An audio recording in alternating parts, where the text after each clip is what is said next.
name is Danny Trejo, and the following is a deathbed confession of John Leroy Kelly about the escape from Alcatraz Island in 1962.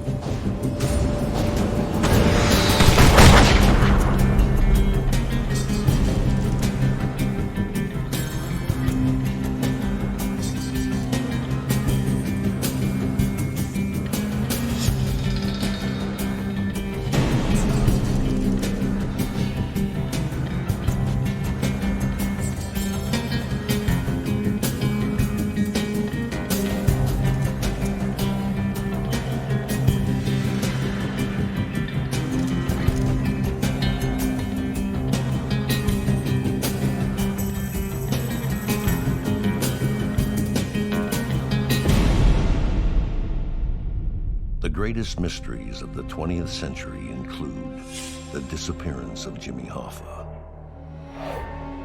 the JFK assassination,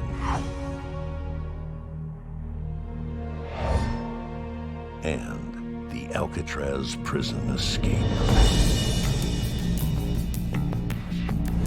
In 1962, 3 inmates escaped from Alcatraz Island Federal Penitentiary. This was thought to be impossible. Their bodies were never found, and they were never captured. Until recently, there was a $1 million reward for information that led to the capture or discoveries of the bodies of Frank Morris, John Anglin, and Clarence Anglin, who escaped on June 11, 1962. No one knows if they drowned in the chilly waters off Alcatraz that night, or truly made it off the rock.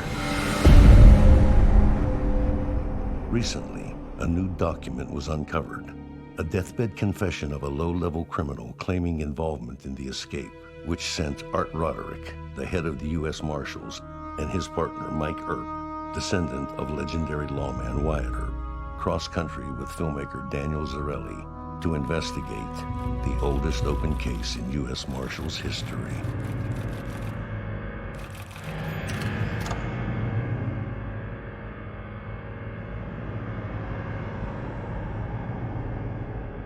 I really don't know how to start this, except to just tell it. I guess you could say I'm a very famous person. It's just that no one knows who I am, or what I did.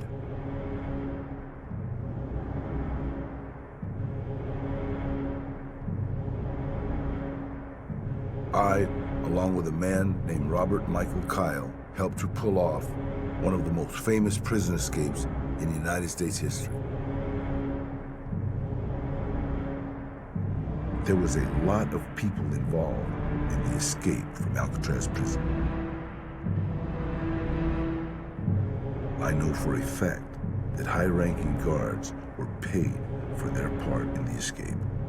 I believe, from what the convicts told us, that the prison officials had to know or strongly suspect that guards at the prison took part in this escape.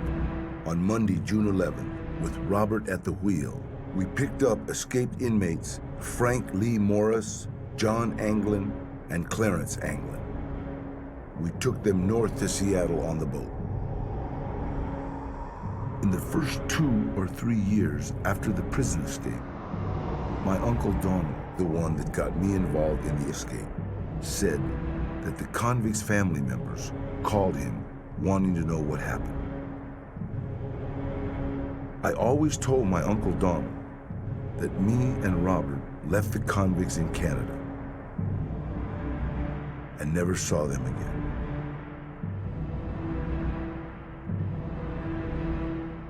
I don't think he really ever believed me.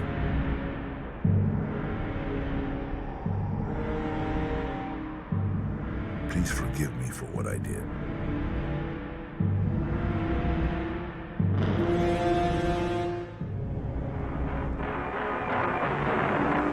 The spoon proves mightier than the bars that supposedly escape-proofed Alcatraz prison. 3 bank robbers serving long terms scratched their way through grills covering an air vent, climbed a drainage pipe, and disappeared from the forbidding rock in San Francisco Bay. It appears to be the first successful escape in the history of the maximum security prison, and the flight is attributed by Warden Olin Blackwell to the deteriorating condition of the prison, crumbling concrete and eroding metals, with $5 million needed for repairs. The men the walls couldn't hold are Frank Morris and John and Clarence Anglin. Authorities believe that Morris, who has a superior IQ, masterminded the escape. Ironically, the wanted posters offer only the nominal reward of $50 each for information leading to the arrest of the prisoners. They painstakingly fashioned dummies of plaster with hair of paintbrush bristles to stand in for them during cell check, while they covered an escape hole with a cardboard grill. All of this was within easy visual range of the guards in the gun galleries. They climbed drain pipes to the top of the cell block and then slid down vents to the ground. Again, all of this within sight of guards. The escape triggered the greatest manhunt in San Francisco's history, as agents of the FBI, Coast Guardsmen, Highway Patrol, sheriff's deputies, and local police joined in the search.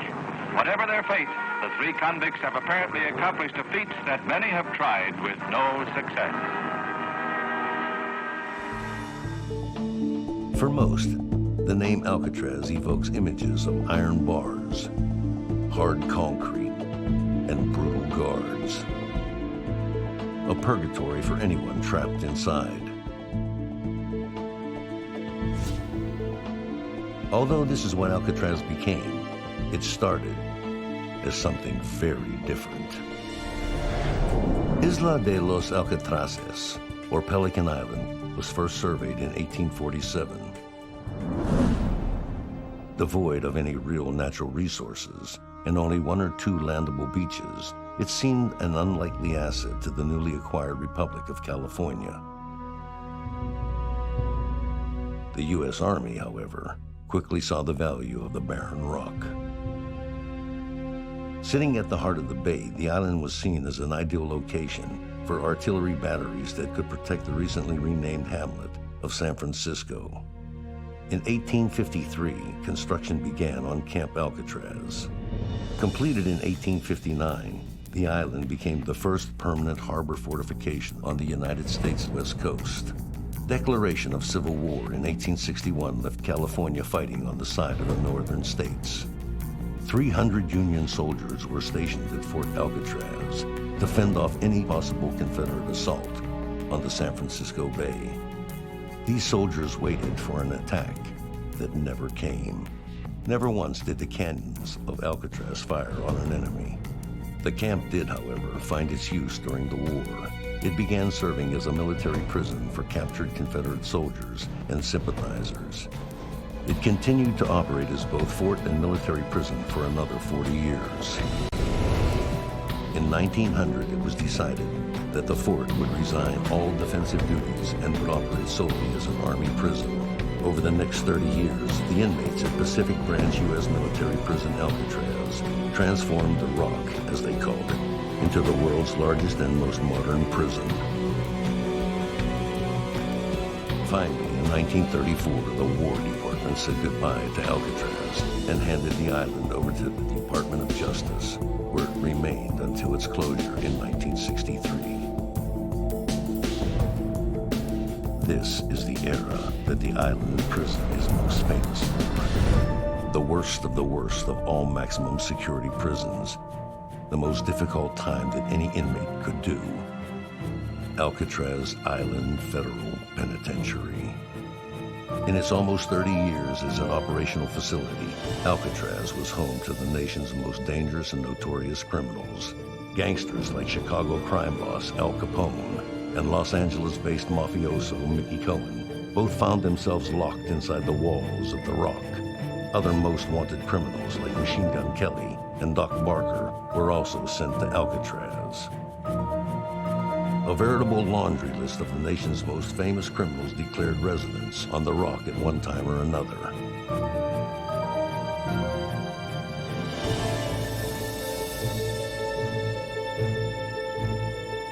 Given the miserable conditions at Alcatraz, combined with the nature of its inmates, it was inevitable that there would be escape attempts.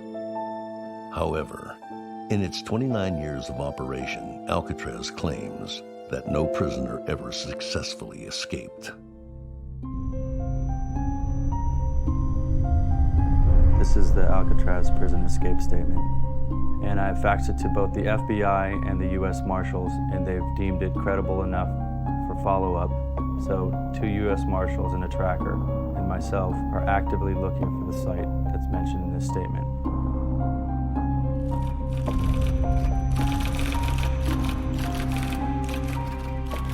I am typing this statement from my good friend and patient John Leroy Kelly, who was born near Greenville, Mississippi, on or about September 3rd, 1944. He says that he does not have a birth certificate on file, and he never learned to write much more than his name, and states that he cannot read at all. John has asked me not to release this to anyone until he is dead. He is afraid of going to jail or prison for the part he played in the 1962 Alcatraz prison escape of Frank Morris, Clarence Anglin, and John Anglin.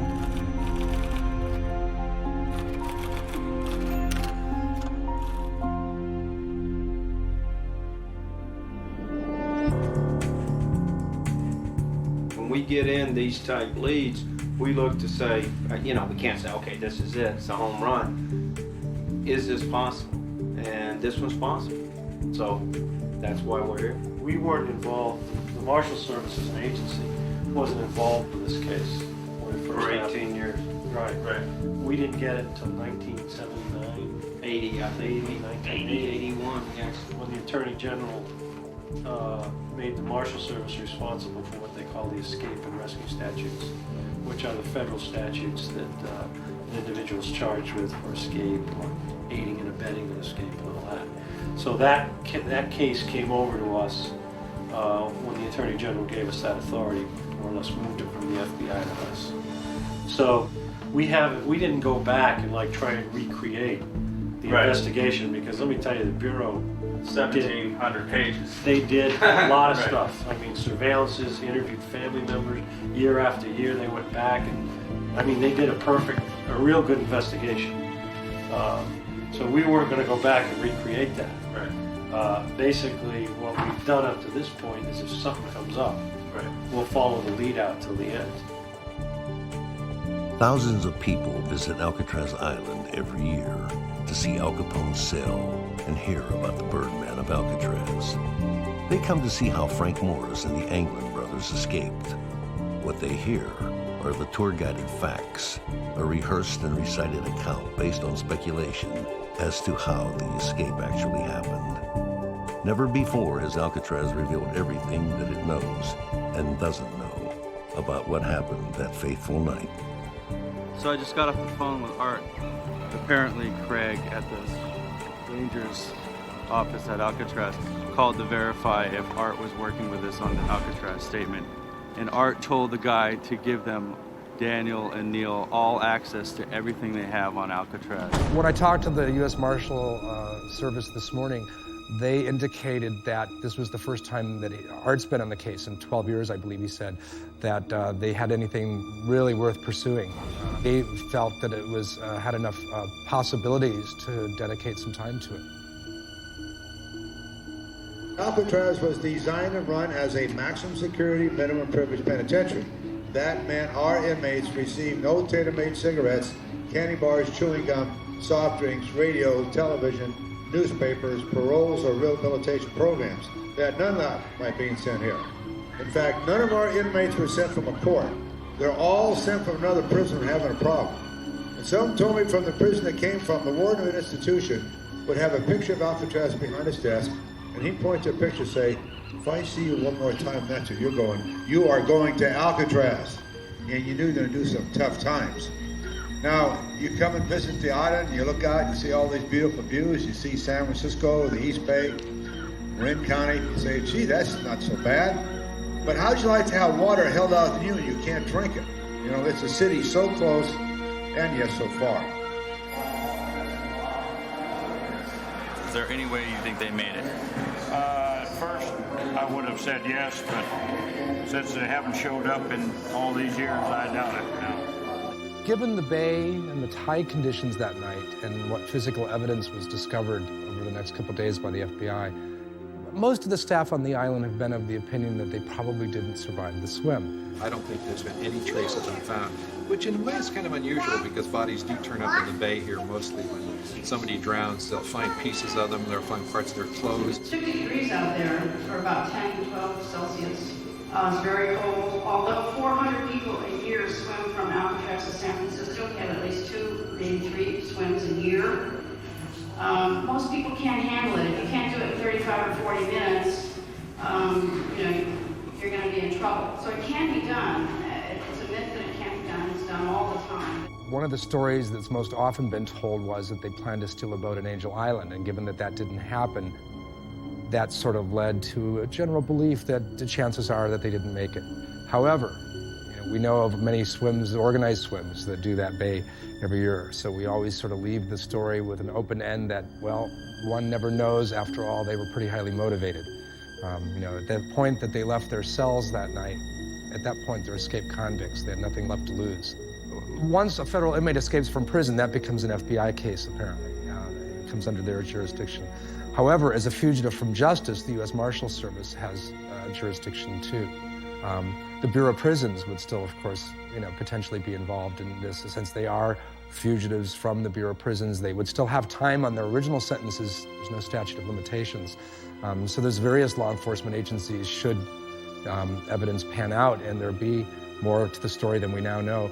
There would be several federal agencies ultimately that would probably be interested in it. If you talk to any of the former prisoners, they'll, of course, all of them say they got away.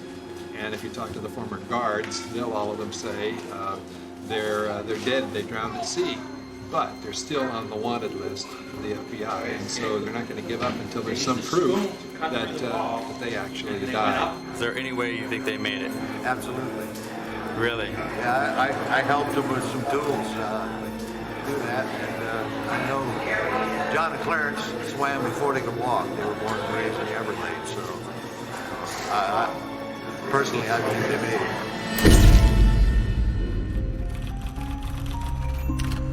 John has told me that he and a friend helped the 3 convicts to escape from Alcatraz Federal Prison in San Francisco.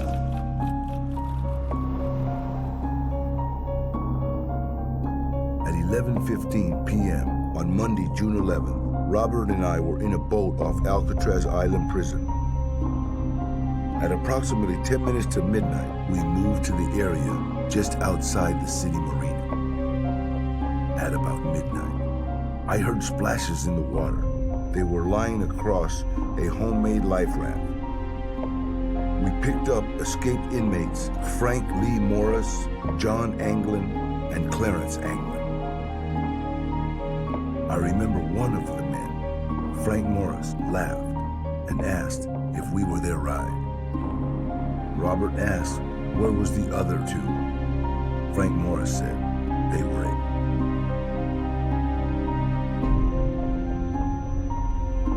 We took them north to Seattle on the boat.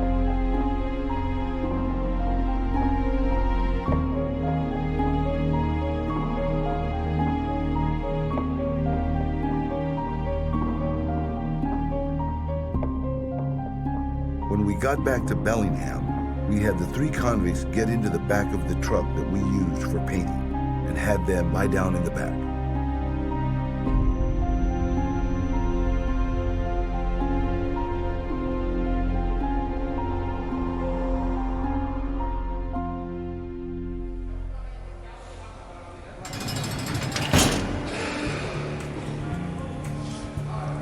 Alcatraz had a reputation. I think it was to a large degree deserved of being run more by the book than any other facility. It was part of the reason they created Alcatraz in 1834, because of problems that did exist in other federal prisons. But there's certainly stories of payoff. I mean, at a low level, there were guards that broke some of the rules, inconsequential rules, like you weren't allowed to have candy. There was no commissary to buy candy there. Yet there was a correctional officer who worked in the shop that would sometimes slip in and make a piece of candy if they'd done a particularly good job on the line.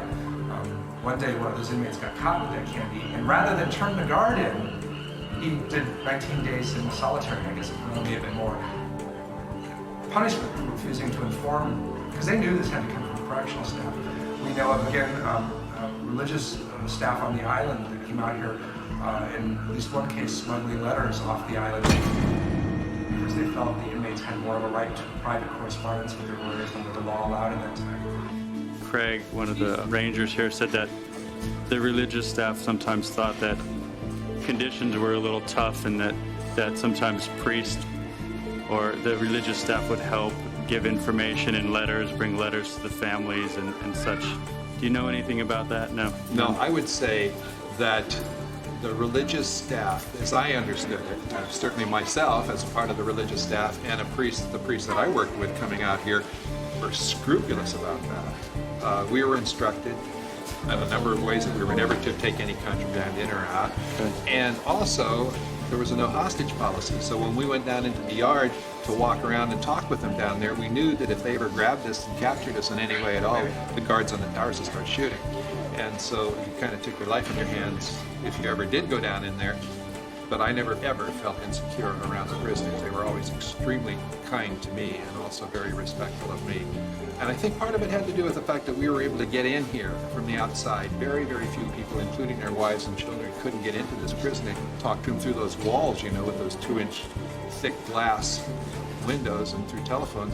And we would actually walk in here and we could touch them, they could touch us, they could ask us questions, we could tell them about the outside world.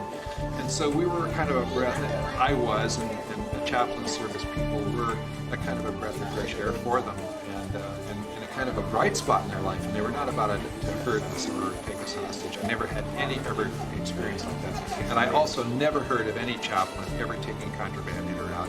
Right. Now, sometimes we took messages in the sense that you'd say, well, say hello to my wife or somebody if you knew the person, but you just say hello, that was all. Apparently there was a woman on the outside that was helping make arrangements for their escape. Well, that's what they said.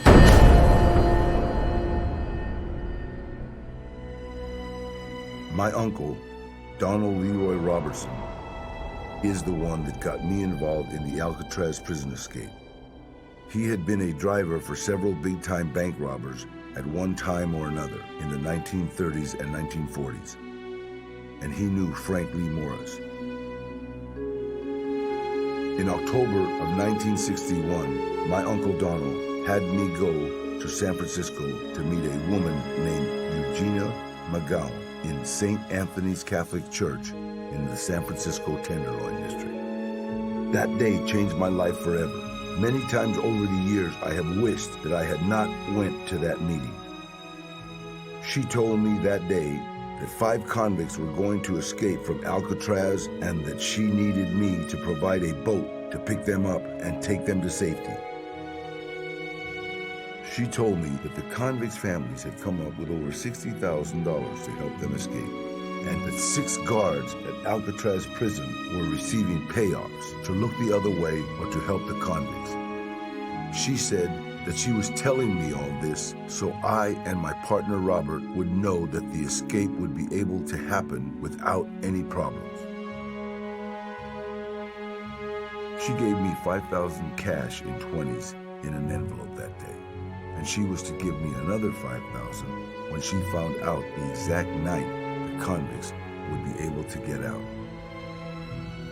Eugenia never knew it, but she had sealed the convicts' fate when she told me that the convicts would be picking up $50,000. Robert was obsessed with trying to figure out some way to separate the convicts from the $50,000 when we got them back to Seattle.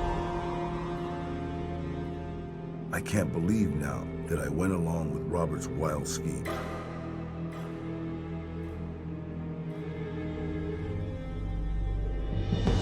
According to all the evidence available, most importantly the FBI's investigation, the point at which the Anglin brothers and Frank Morris went into the bay was just around the corner from the point you see from here. But their choice of location to go into the water would have been very important to take into account, this tower being here. Other towers were by and large at the back end and other side of the island. There used to be a tower on the roof of the cell house from which they made their escape from the building. That had been closed down due to budget cuts and staff shortages years earlier.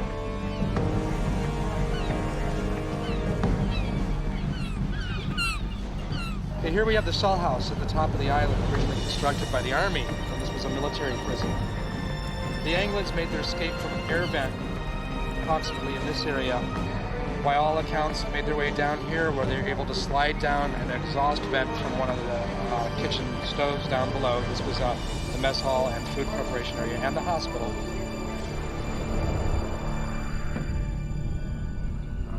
Remember, as you look at the island, the plush vegetation all over the island today didn't exist back then. You didn't want a shrubbery this tall in the days that this was a prison. Everything was very low and trimmed. There were gardens, there were flowers, there were trees, but everything was trimmed in a way to prevent there from being places to hide.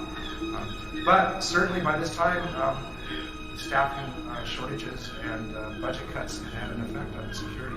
The roof tower had been shut down completely. There hadn't been a tower on the roof. Had that still been there, this escape never could have happened. The road tower would have been the tower over on this side of the island, which according to all the physical evidence is the side of the island that the three left from that night. From the road tower, the view of the point they went into the water would have been right around the corner. On May 11th, I met Eugenia in front of St. Anthony's Catholic Church.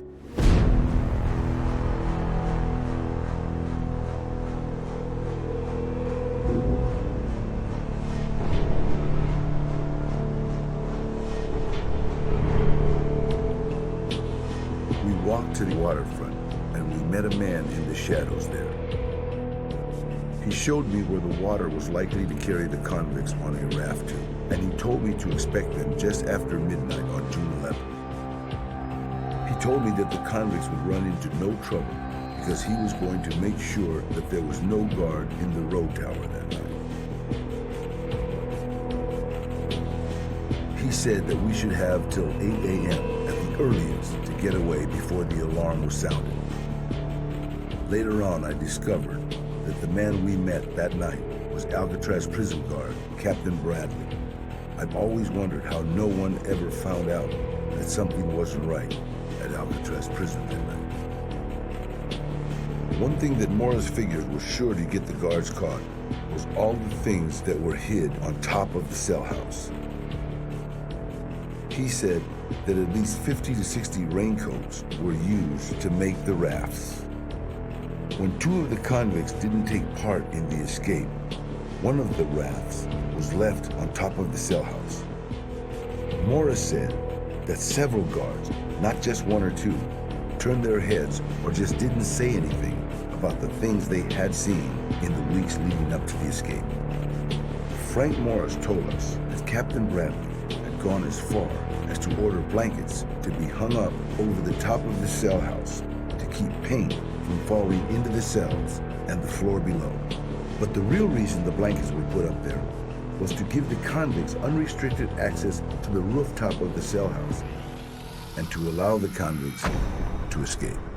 I mean, ironically, even though everyone knew those blankets were there, it's not in the official Bureau of Prisons report. The fact that those blankets that were up there are blocking the guards' view of that area on the roof of the cell block, allowing them to make their escape that night. The fact that those sat there for months, arguments amongst the guards, who has authority to okay those blankets being there or not. But what it was is some of the guys planning to escape worked in the cell house, and they pointed out how badly that area where there's some utility pipes between the top of the cell block and the actual roof of the building. There's a gap there by design. So each cell block is a building within the cell house, but no part of the cell block touches an exterior surface of the building. Well, they needed some way to work up there to get through the air vents, and so they said, well, we need to paint this area. But look at all the dust and debris and paint chips that are going to be flying around. Gee, can we get some blankets from the Army supply that we wash out here and hang them up to contain all the dirt and debris? One correctional officer said, no way. The other one pulled rank and said, no, go ahead. We don't want all that stuff floating around the cell house and people getting eye irritations from this and stuff, so go ahead and do this. How many people do you think knew about the planning of the escape? Everybody but the guards. One of the inmates that was in the cell house at the time that was marginally involved in the plan, the night of the escape, and this is fairly well documented, some tools or other implements were dropped down through the utility cord and bounced off some of the water or sewage pipes that are back in that area. What surprised him was the lack of response. I mean, these guys were climbing up and down the pipes every night in the backs of other guys' cells. And so they had to make all kinds of arrangements with these people because there was a group of black prisoners over here. These were all white guys. And they had to climb, and they were white Southern prisoners too, and they were climbing up the backs of these black guys' cells to get up on the roof. Well, it didn't take them very long to figure out what was going on, and so they had to make some compromises and deals with the other prisoners around here, and so word kind of got around and got around and got around. I must say, I was surprised, believe it or not, I was surprised that I didn't know anything.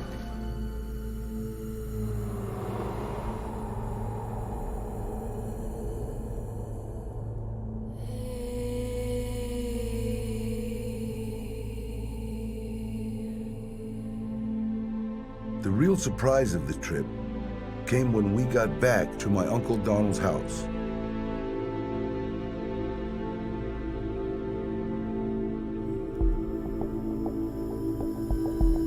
He was the one holding the hidden 50,000.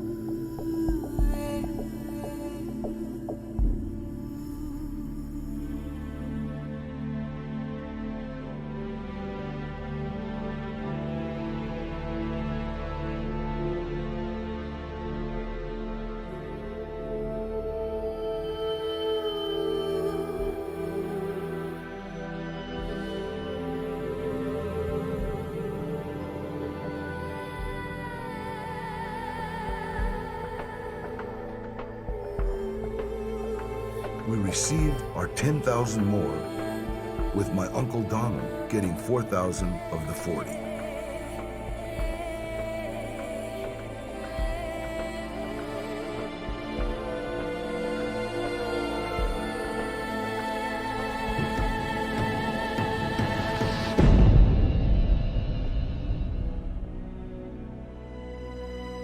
We stayed at Uncle Donald's for over a week. Frank Morris and the Anglin brothers were sure the guards would be arrested and kept listening to the radio and watched the newspapers to see the story about the arrest of the guards. But it never happened. When they read the story in the newspapers that spoons had been used to dig out of the cells, they broke down laughing. They said that shortly before the escape, jackhammers were used to replace the toilets in the cells. The jackhammer was operated by Alan West, who they said had been assigned to prison maintenance since May of 1961. He was allowed to work in the space behind the cells alone because the guards didn't want to get dirty. While he was back there, he used the jackhammer to cut the air vent open. The 3 convicts said they would have never been able to get out if it hadn't been for Alan West with the jackhammer. Alan West is generally credited with being very involved in the plan and with the escape attempt. His statement to the FBI was the night of the escape, he had trouble opening up the fake air vent that they put over his cell and then trouble getting out. That's why he escaped that night. By the time he got out and went to the roof, the other 3 were long gone. If you've ever been up there, it's interesting to get on top of the cell block and take a look at what they actually did up there, which is phenomenal when you see what they had to do under the scrutiny of the guards. We know other inmates that were here that aided and abetted in other ways escape. It was real obvious talking to inmates that were on the island at the time that there was a lot of people that were aware of what was going on and in various ways supporting them. June 11th, June 12th, 1962, the escape had occurred times before, but none of us knew it, and because the masks worked, the dummies worked. You know, we know people that help them with getting the flesh tones right, add a little rouge to make the cheeks look more realistic, hair from the barbershop, tools and implements from around, the material. I mean, it had to be a significant amount of fabric, raincoat material for the vests and their pontoons that they were using to build some sort of a raft. Alan West, those 4 men, Alan West was the most dangerous. He got the men up there. If it wasn't for him, they'd have never gotten to the roof. Alan West is generally credited for being, if you will, one of the main brains behind the escape. You know, others say other things too, but he certainly was involved. Certainly had an opportunity that night to be the 4th man. But he didn't go in the end, and people always wonder why. He either couldn't get out of the cell like he claimed, or he chickened out, take your pick. I kind of thought about the idea that maybe he had decided this was a suicide attempt rather than an escape attempt. Didn't want to say to the other guys now very involved in this, hey, I don't think it's going to work after all, and maybe just backed out and didn't try to get out that night, knowing that they wouldn't wait for him. Whether or not that's true, I have no reason to know one way or the other, but that seemed like another possible scenario to why he was still in his cell that morning when the other three were long gone. What more could they get? Just more time if they were caught trying to escape? What they would have had was probably some time in isolation, D block at that time, and then certainly time could be added to their sentence for the escape attempt. What is, can you describe what D block was like if you were put in? Ironically, it had the best views in the cell house and largest cells because it was the most recently renovated area. What made D block tough was that good view, because that was a view of freedom you didn't have. And the fact that you were locked in there 24 hours a day. It was a larger cell than the regular inmate cells because they were newly renovated in the 1940s. But you were on lockdown 24 hours a day. You didn't have any privileges at job, mess hall, any of the other privileges that the other inmates got here, which were a lot less than other prisons. D block was, mentally it was a tough time to spend 24 hours a day looking at the same three walls and set bars.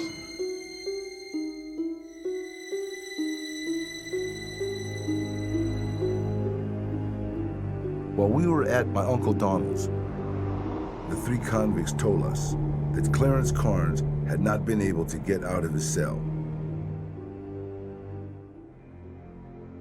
and that Alan West had just flat chickened out. He told them he was going all along. Then at the last minute, he told them that he was afraid of the water. He was also concerned that they would get in the water and there wouldn't be any boat out there. They didn't know it, but that made things a lot easier for us. The fact that there was 3 convicts, not 5.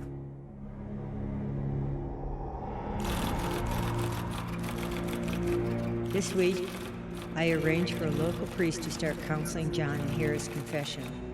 It seems to have improved his spirits greatly.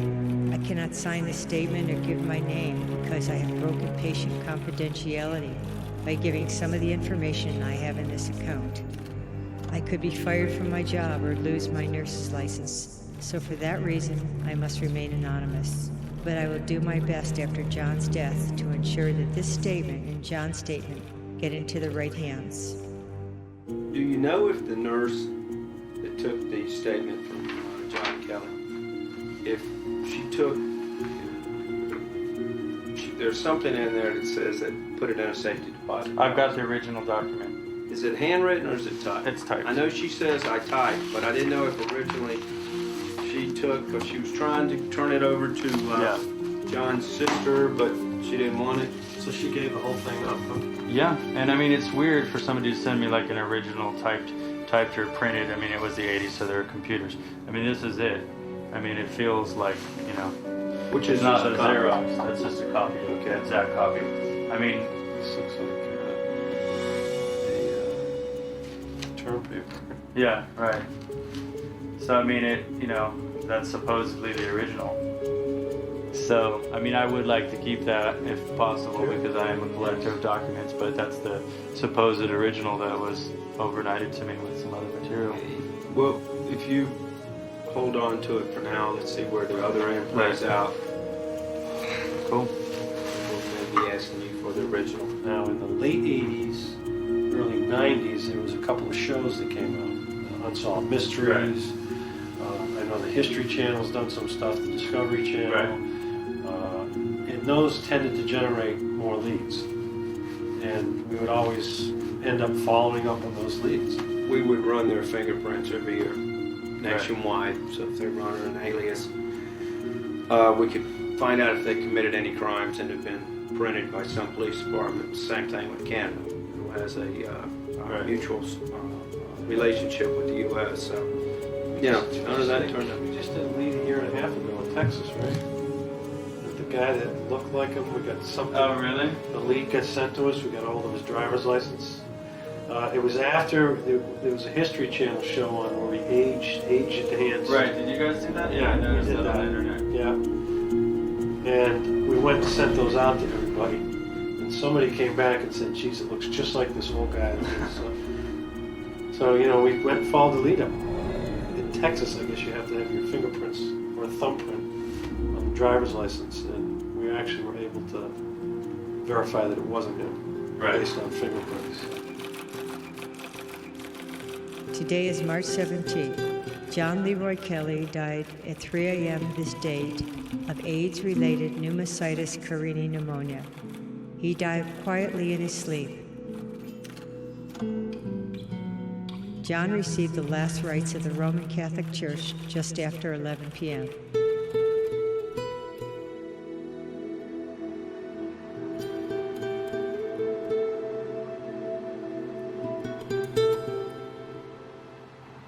So, I got some information that we can go check out a death certificate down the street on John Leroy Kelly. If he died in this area, apparently it will be on record, and that's where we're going next.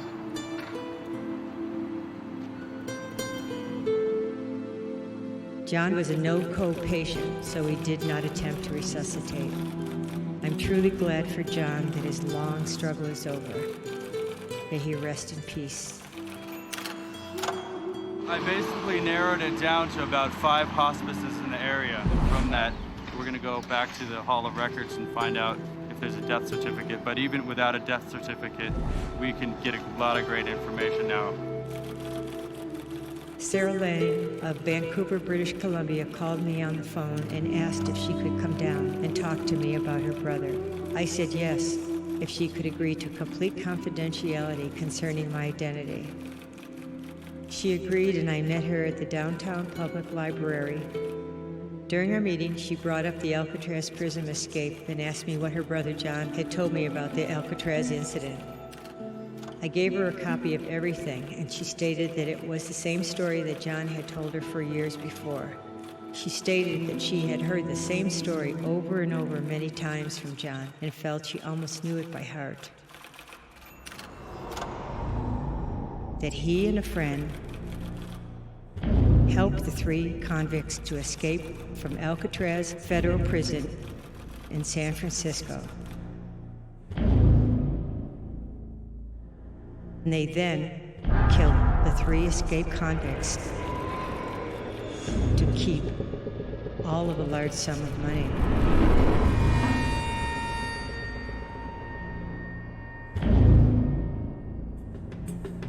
While we were at my Uncle Donald's, we finally decided that we would get the convicts into the back of Robert's pickup truck, drive them into the woods, and shoot them real quick and bury them.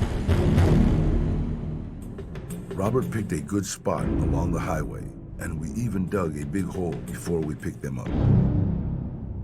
Robert went somewhere and got 2 .38 caliber pistols, which he hid in the toolbox under the driver's seat of the truck.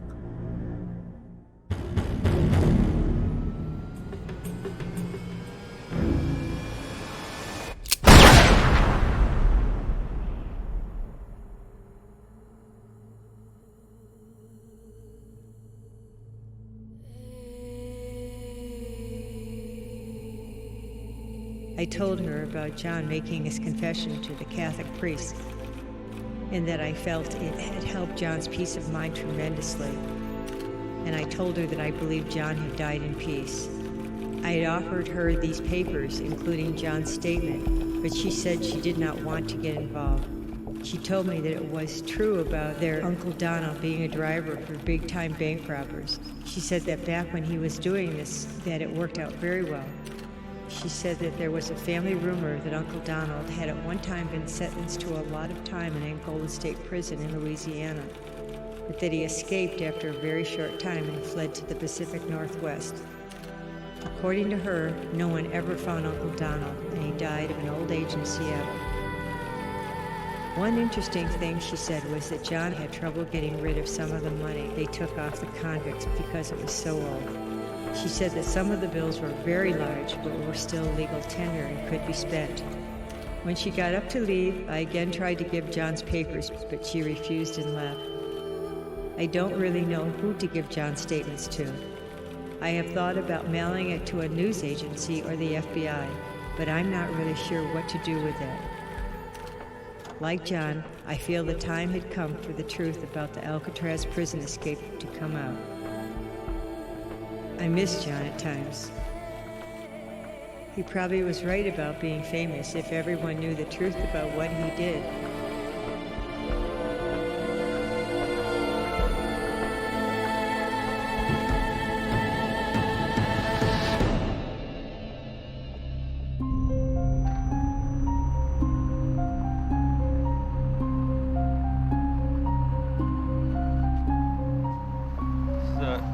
Request for a death certificate for John Leroy Kelly. I'm obviously very curious if there's a death certificate on file because this is another piece of the puzzle that I'm trying to put together.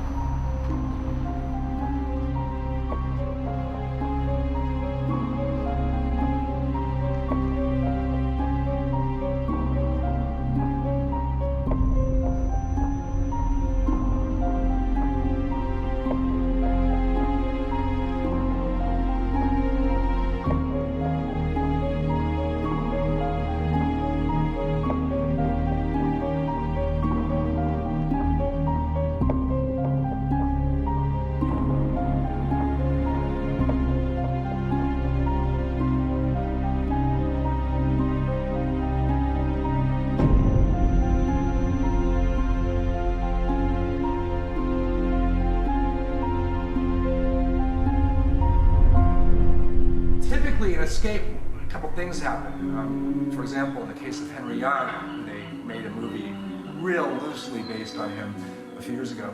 When he escaped from Walla Walla State Prison, the first thing he did was go home. One thing that has led circumstantially to our belief that they probably didn't make it, based on what we knew so far, was the fact that there were no crimes later on that were attributed to them. There was no... Although family members have talked to us and claimed there were things going on, they're not going to want to spill the beans, as it were, on that. The typical escape would leave a trail. And it's not to say that there aren't exceptions, but to go home, to rob another bank, to commit another crime, to do something to leave a fingerprint somewhere is not at all uncommon. And it's been lacking that over the years, since it's been so many years, and nothing credible so far had shown up. That added to the likelihood that our opinion, or my opinion I should say, that they didn't survive the bay. And it just added to that. The fact that these guys never surfaced again, the fact that they never were connected to any crimes again. Not to say that, well, people say, well, if they were smart, they wouldn't do those things. Well, if they were smart, they probably wouldn't have been doing what they were doing to begin with. Is another way to look at that. Because we always stuck to the theory that if they had escaped and got away, they would be committing crimes. Right. So they would eventually get caught. The only thing they knew to do was bank robbers. Or career criminals. So we knew that if they did get away, they weren't in the U.S. Right. And they probably weren't in Canada, because Canada has the same type of law enforcement program that we do, and they eventually would have got caught doing something over there. So that's why we really looked at anything internationally, and we weren't really concerned with the historical. We've had cases like this before where somebody's actually gone back, dug the bodies up, and then spread the bones someplace. All we end up with was fragments of bones in there. They're never going to get up all the bones. There's going to be, if there were bodies buried in there and somebody came back to get the bodies up, there's going to be something left in there. Gotcha. Okay? It's impossible to get everything once you put something in the ground like that. What would be the method of forensically finding out? Is there dental records, or is there DNA of any kind? Or we'll have to make that determination, and whichever state or local authority we will be dealing with that. We do have records. Yeah, I've got records of them. Dental records? And medical and dental records from the Bureau of Prisons, so we can use that, but we'll make determination. Of course, I know we're ahead of ourselves. This is fluid. We're going to have to play a lot of this by ear as we go.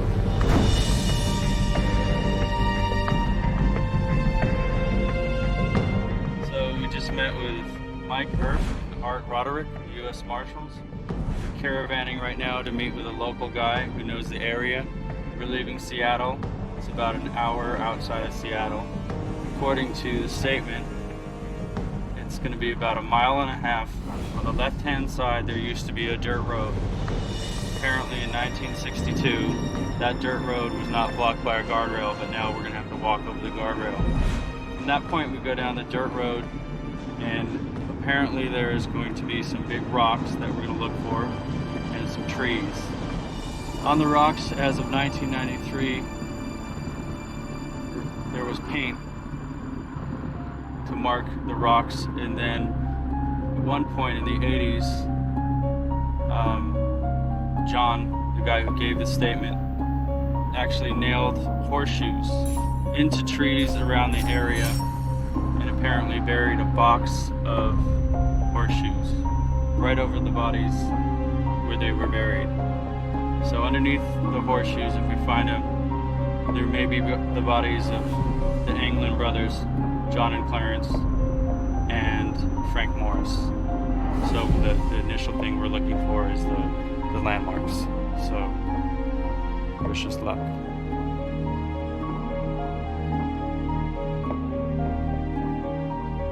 Over the last weekend, me and my son took John up to the spot where he says the 3 convicts are buried. There was still some splotches of yellow paint on the big rocks, just like John told me there would be. We took 4 gallons of red deck paint with us, and my son made a big circle and an X over where John says he and his friend Robert buried the 3 convicts in 1962.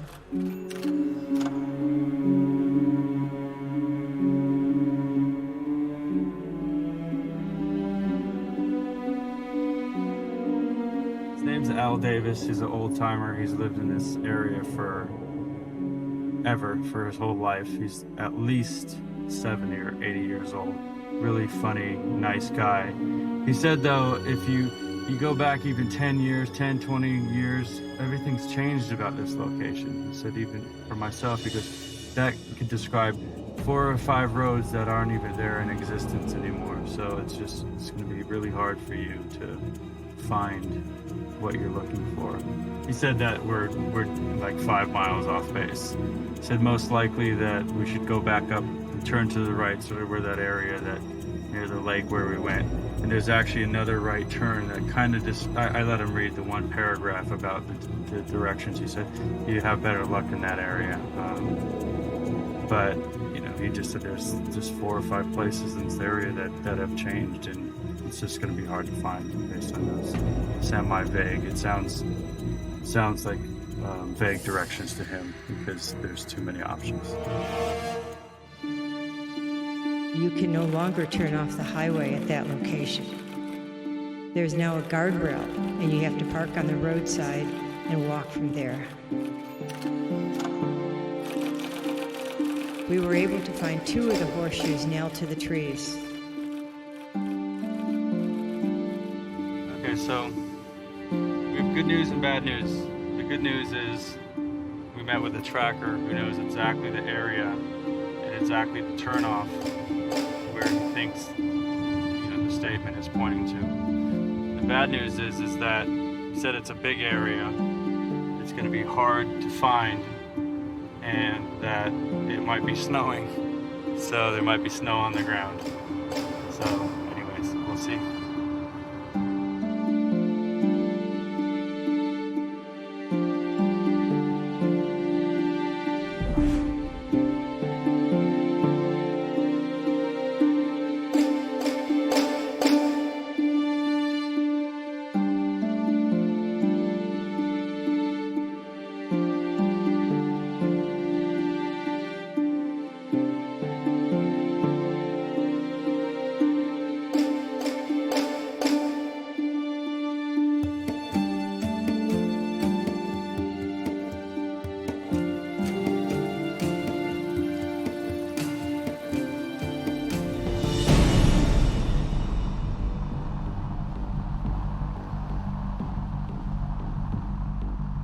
This would be the 30-foot. Yeah. This is the closest. Yes. truck up in here? Stand up there. We'll stand on the roof and look at this mark on the tree here. Oh, yours. Let me. Oh, okay. No.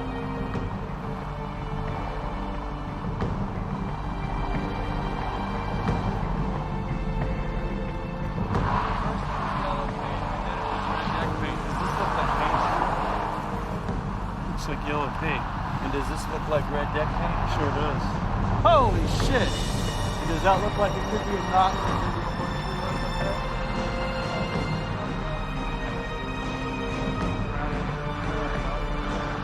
Say 30 feet off the road. I mean, that's totally unnatural, is it not?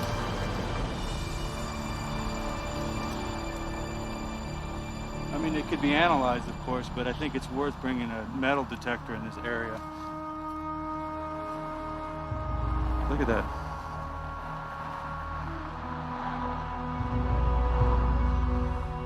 Well, here's the rest of it. Here's where it came off right here.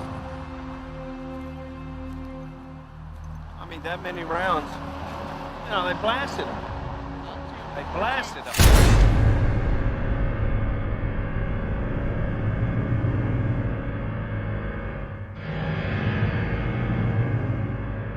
On June 21st, we started driving towards Canada in the truck with the convicts.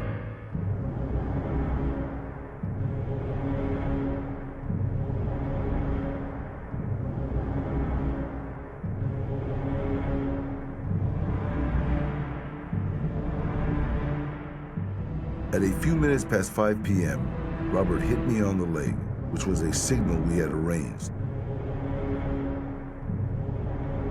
He told them we were stopping to pee. He had made a point over the last few days of complaining about his weak kidneys. Less than 30 feet away, the big hole we had dug waited. And 2 shovels. I heard him get into the toolbox under the driver's seat for the pistol.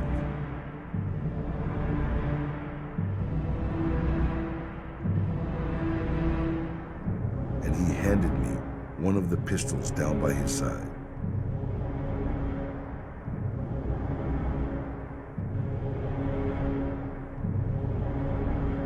We walked to the back of the truck.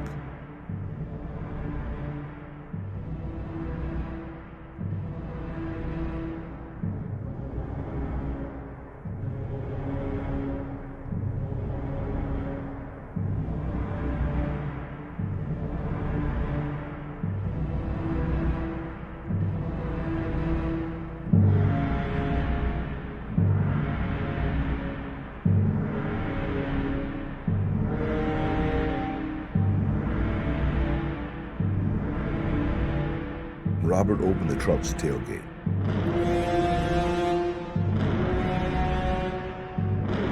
Frank Morris must have seen the pistol in Robert's hand, because I heard Morris say, "You sons of bitches," but in almost the same instant, we were both shooting into the back of the truck.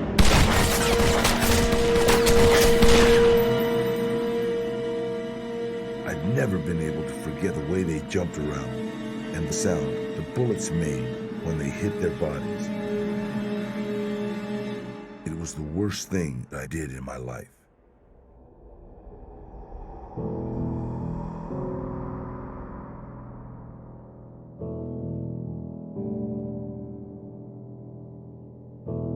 Robert reloaded his pistol, and I pulled the convicts out by their feet.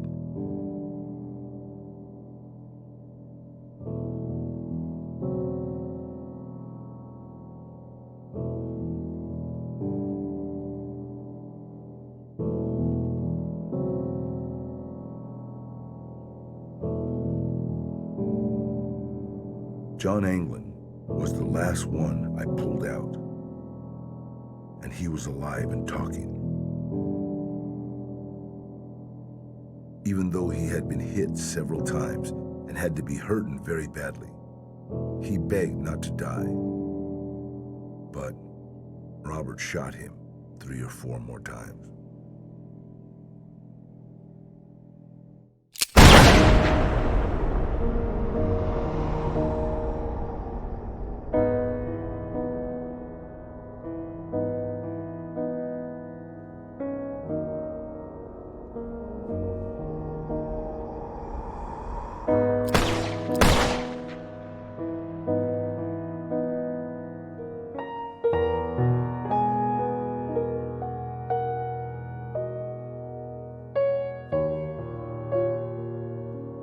dumped them into the big hole we had dug. One at a time, we threw our pistols into the hole along with the bloody canvas they had been lying on in the back of the truck. We covered them up and spread a bag of grass seed all over the dug-up ground.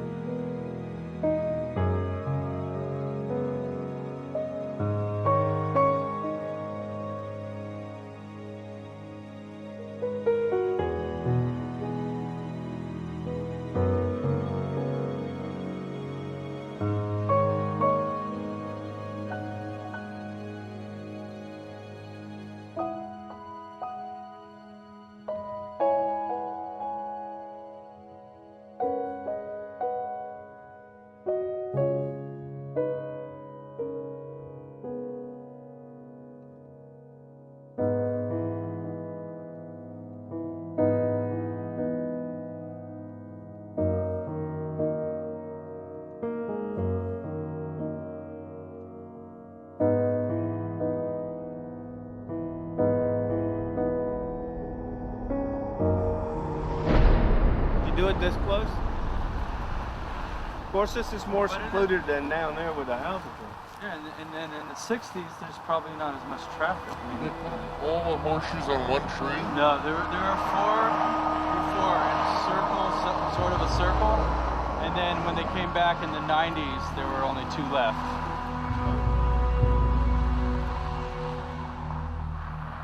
We're looking up at a tree, and if you look closely, it looks like potentially where a horseshoe could have been at one point. Either the tree could have grown around it, or the tree could have pushed it out of its bark.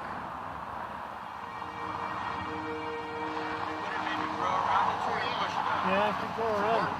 This is a spot here we're going to have to... Yeah.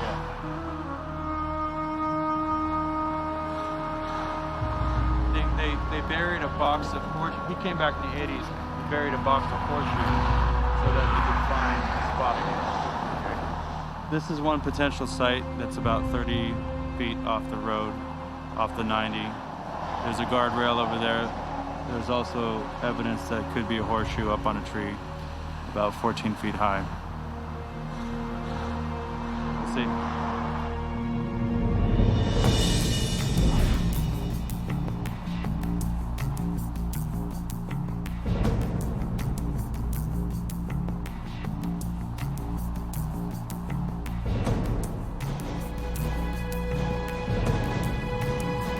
Not far. I think it's got potential like crazy. There's paint, chips, and that little place that could have been a horseshoe at one time.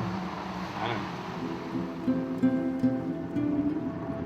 know. So we're calling it a day. It's getting dark. We found one spot that had a lot of potential with a couple markings and a horseshoe-shaped indentation in a tree. So we're going to come back tomorrow at the spot, see what else we can find out. Yesterday, we were a little discouraged when we went to the location because the rocks weren't quite as big as we expected. And there were a few things about the statement that, that Mike Earp had pointed out that troubled him in some manner. I mean, most of the things about the statement turned out to look like they're totally correct and accurate. But some of the questions he posed, I gave it a little thought over the last 12 hours, and this is my idea of the answers, maybe.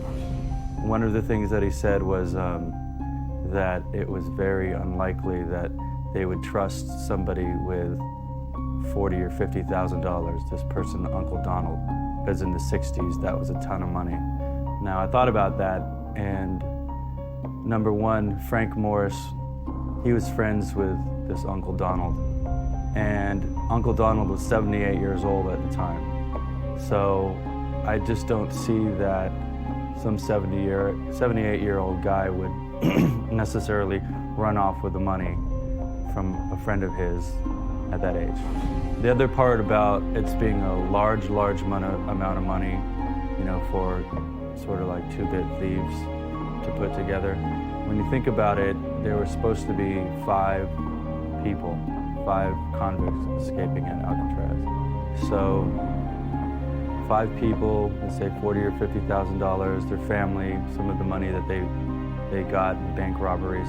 That's only about $10,000 a piece, approximately $10,000–$12,000. So to start a new life in Canada, which was obviously the idea according to the statement, $10,000–$12,000 a piece, split by 5 men, seems like a reasonable amount of money to put together, especially if you've got a loved one in jail. Back to the location. So we went to the location yesterday, and in our mind's eye, we sort of maybe thought these rocks were going to be bigger. We did find some really interesting evidence. We found a really cool-looking horseshoe-shaped indentation in a tree. We also found some paint scraps in yellow and red, which is, again, we didn't find exactly paint on the rocks, but we found some evidence that is circumstantial and enough to follow up on. So today we're going to go back, and I'm not sure what else we'll ask the US Marshals what else they're going to do, but we've identified a really highly potential site.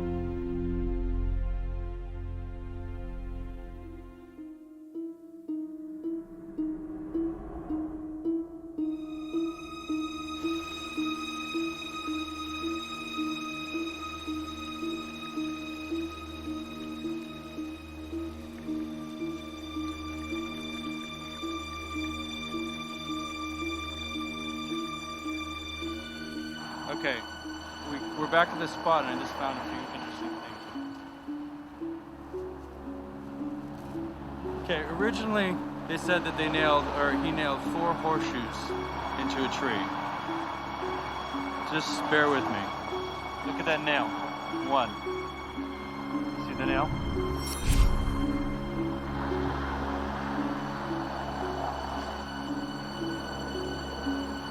Come over here. 2.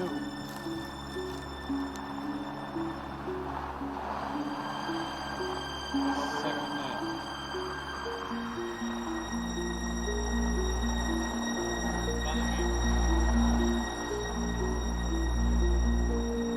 3. So we were looking for horseshoes. Now, when she came back, apparently there were only 2 left, but now there are no horseshoes. But look, there are 1, 2, 3 over there, and 4 nails. And this is the area that I said looks like somebody maybe came back at some point. Just point the camera right down there. I'm not saying this is where the hole was dug, but maybe this is where he came back and dug this little ground up to bury the horseshoes. It's not like, this area looks to me a little unnatural to the rest. It looks like something was dug out and it's all uneven here.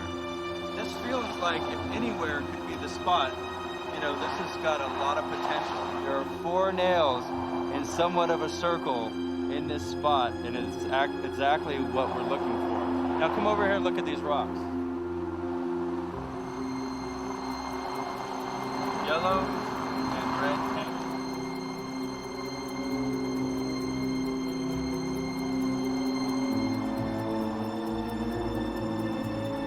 I'm hoping that we'll come back and survey this whole area, because this ground, this area, and those markings look good to me.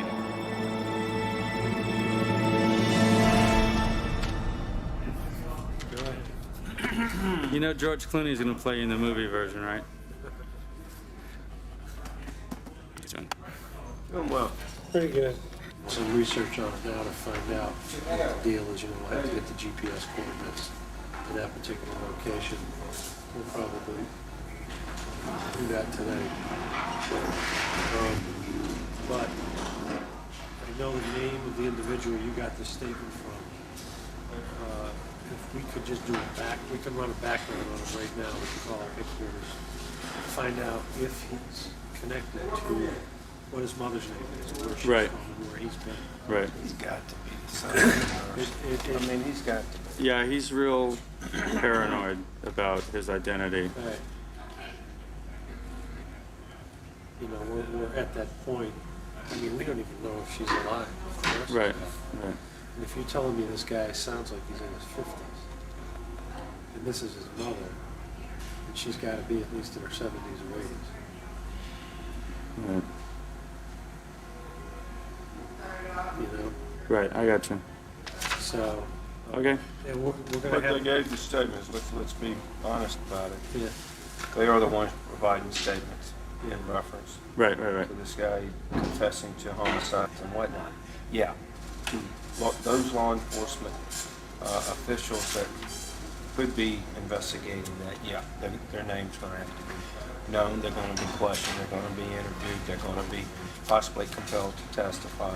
I mean, there is a for the possibility. accuracy of these statements. Right. There's no doubt. I don't want to mislead you on that. That is. I mean, as far as we're concerned, the public's not going to get any information. No, we're not going to release anything. I mean, we don't. But to law enforcement, yeah. Right. It's Mike.